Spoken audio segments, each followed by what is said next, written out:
In this episode of Born to Lead, we find out about some of the other incredible jobs our dogs do making a difference in the community. Like Elmo, who is part of Adelaide Airport's Hidden Disability Program, and Jasmine, who offers emotional support through Guide Dog Queensland's Psychology Service. Newborn puppies, older puppies playing, future guide dogs in training, and guide dogs around the community with their handlers. They change destinies Ready to go? and make the impossible real. Find the physio. For people with low vision or blindness, Good boy. they're the constant companions who transform their lives. Very nice. This is the story of one of Australia's most trusted charities Quentin, you're ready to go, buddy. and the dedicated animals they nurture for a vital role. Good boy, Elmo. Welcome to the extraordinary world of guide dogs. The Born to Lead logo appears. Support dog Elmo, a yellow Labrador, offers comfort to travellers in a busy Adelaide airport, including young boy Killian and his mum. Another day in the office. On this episode, Elmo. this is Elmo. Say hello. His role is extra special, Getting on an airplane's not fun when you're on the spectrum. and it's changed one little boy's life forever. Ready to go? Pups, guide dogs in training, and guide dogs and their trainers and handlers. From the minute they're born, every guide dog trainee has its own distinct personality. You're a good boy, mate. And despite months of intensive training, Find the escalator. What we have here is a very typical obstacle in residential areas. around 2 in every 5 dogs who enter training Oh, good boy. will be placed as a working dog, making a difference in the community. Come on, straight on. For those who don't become a guide dog helping people with low vision or blindness, their hard work isn't wasted. The Guide Dogs organisation ensures that every pup finds its place, and many of them go on to other vital roles, such as therapy dogs and ambassadors.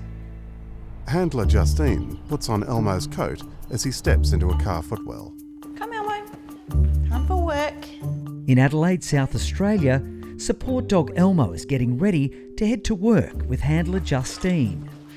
Good boy. Hey, another day in the office. But Elmo's office is a little different. Boy. This is where Elmo works, Adelaide Airport, where he's an important part of the airport's Hidden Disabilities Program. Justine speaks. So our Hidden Disabilities Program is about people that may have a disability that you can't see. So it could be autism, it could be anxiety. Elmo's there is more of a comfort dog to calm people down, and we've seen that in action a few times now, and it's been really successful. Elmo meets Killian and his mum Jean. Yeah, you're doing a good job. Well done. Elmo. Hello, this is Hello. Give him a pat. Elmo. Say hello. Travelling today are Killian and his mum Jean.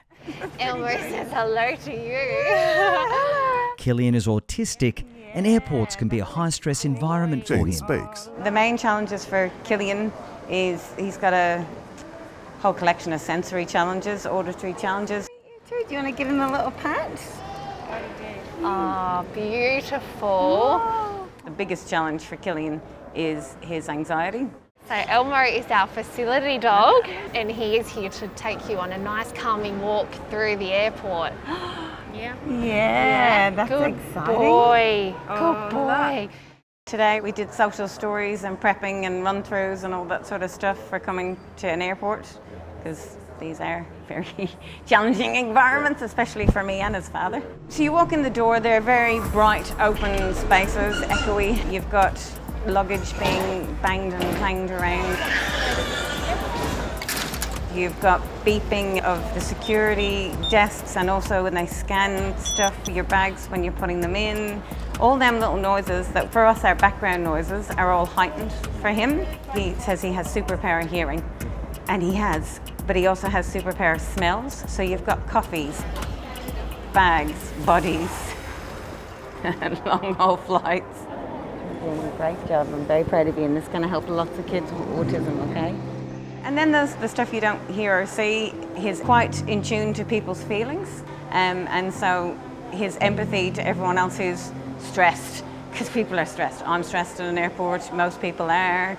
You know, get the bags in, get through security, all them things. They're really quite challenging, and it's all stuff we just take for granted. We don't even notice most of the time. He does. Would you like to walk with Elmo, or would you prefer us just to be close? You can help Elmo through security. Can What you do would that you for me? like? Can you just stay with me, I will stay with you. I'm not going Absolutely. anywhere. I'm never going to leave you. All right, good job. Let's go. Slowly and carefully. First we got here, Beautiful. then we said hello, and now we're going through security. Look at The that. next thing will be... And we're going to just turn to walk the towards left. the gate, okay? Good boy. Well done. How many people are in this queue? Look at this. While Killian and Elmo go through security, we're heading to Queensland to meet another dog performing important and sensitive support work. Yellow Labrador Jasmine, psychologist Janet, and client Stacey. Jasmine is a client support dog, working as part of Queensland Guide Dogs' psychology service. Stacey pats Jasmine as she speaks. Yeah. She's on hand for service users like Stacey during what can be very emotionally intense counselling sessions. Lots of space for you. I'll adjust to make sure that you've got space. Seeing my vision deteriorate and seeing how fast it's deteriorating is a real mental challenge, and it's a really emotional one. My journey is a hard one for me. Having the support of guide dogs here has been very helpful, especially going into my psychology sessions, and having Jasmine here has been very helpful. She's helped me to come out with a lot of deep emotional stuff. Yeah, good girl. I did 3 years psychology with just Janet and I, and then Jasmine came into the picture and it changed my whole life. Having counselling sessions without a support dog, it's very hard because you don't have like a comfort by your side that you can just turn to, and also they don't judge you. So we're in the garden where the chairs are. I look forward to my sessions with Janet because I get to see Jasmine. And no, I don't go to my sessions just to see Jasmine. I love dogs and I love you. I love you, Jasmine. That love is something that runs deep for so many people who come into contact with guide dogs and lasts a lifetime. We meet Isabel and her black Labrador Galen. As Isabel speaks, we see photos of her late husband Bill and his previous guide dogs, and see Isabel and companion dog Galen in her home and walking outside. Isabel speaks.